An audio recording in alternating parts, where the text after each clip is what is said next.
Thanks for spending just a minute thinking about God's truth with me today. Today we focus on the truth of Romans 12:3. The Apostle Paul spends the first 11 chapters of his letter to the church at Rome explaining the gospel. In chapter 12, Paul begins to explain the practical applications of the gospel. How are we supposed to live now that we have come to know Jesus Christ and received his new life by faith? In 12:1, Paul tells us the first thing we need to do is to offer our bodies to God as living sacrifices. And in 12:2, Paul tells us not to be conformed to the patterns of this world any longer. Instead, we are to be transformed in how we think about life. Be transformed by the renewing of your mind. And now in 12:3, Paul tells us the first place to focus when we start to think about life differently. For by the grace given to me, I say to everyone among you not to think of himself more highly than he ought to think,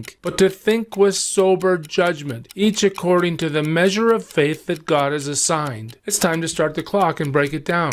One key area we are called to think differently about is ourselves. The Apostle Paul instructs us, don't think of yourself more highly than you ought to. The instruction here is against pride. Pride has no place in the heart of those who follow Jesus. Instead, we're called to use sober judgment when we evaluate or think about ourselves. What does that mean? Sober judgment refers to looking at ourselves through God's lens. Whatever the Lord says is true about us is what we adopt when we evaluate ourselves. We use the faith he has given us to evaluate ourselves according to his truth. When God says we're sinful, we agree. When God says he loves us, we agree. When God says he will accomplish his purpose in our lives through the power of his Spirit, we agree and submit to his Spirit's leading. You get the picture? Don't think of yourself more highly than you ought. Use sober judgment and view yourself as God views you. The change in how we think about ourselves is critical to our effectiveness as followers of Jesus. As always, I'm interested in your feedback. Please comment below. Pass this verse along to anyone in your life that may benefit, and don't forget to like and subscribe. But remember, one key component to the transformation God calls us to is how we think about ourselves. What's your opinion of yourself today? Serve him well. God bless you.